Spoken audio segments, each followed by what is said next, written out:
પાન તો મિત્રો તમે ઘણા બધા ખાધા હશે, કોઈ કોઈ જગ્યાએ અલગ અલગ પ્રકારના પાન હશે. બનારસનું પાન ખાધું હશે. બધા દરેક જગ્યાએ અલગ અલગ પાનની સ્પેશિયાલિટી અલગ અલગ છે, પણ ઘરે બનાવેલા પાન ખાવાની મજા જ કંઈક ઓર હોય છે. જેમાં તમે બે નાગરવેલના પાનના પત્તા લઈ લો, પછી એની અંદર મસ્ત ઘાટો ચૂનો લગાવી દો. દેખો આવી રીતે તમારે ચૂનો લગાવી દેવાનો. જેને લગાવવો હોય એને લગાવવાનો, ના લગાવવો હોય એને નહીં લગાવવાનો. પછી બજારમાંથી તૈયાર મસ્ત મસાલો, મીઠો મસાલો લઈને આવવાનો અને એની અંદર ધીરે ધીરે નાખવાનો.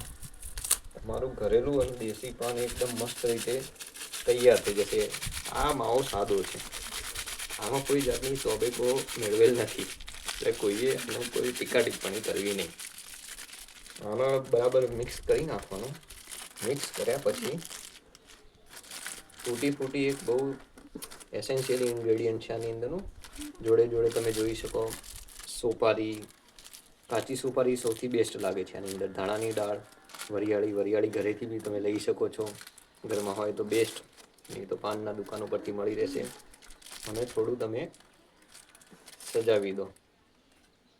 પાનના પત્તાની અંદર નાખી દેવાનું, બીજું કંઈ જ નહીં નાખવાનું. એકદમ સિમ્પલ અને સોબર પાન તમારું ઘરે બેઠા બેઠા તૈયાર થઈ જશે. ચલો ભાઈ, 2 પાન બનાવી દીધા છે. હવે આને કશું જ નહીં કરવાનું, થોડો મસાલો રાખી દેવાનો. મોઢામાં પાણી આવ્યું? 100% આવ્યું.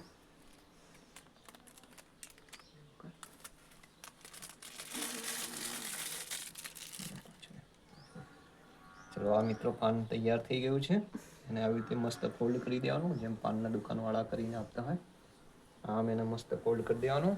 આવી રીતે ફોલ્ડ કરીને આમ કરી અને પછી મસ્ત ખાઈ લેવાનું. આ તમારું પાન તૈયાર થઈ ગયું. તો ચલો કરો એન્જોય પાનને. મળીએ મિત્રો નવા વિડીયોમાં.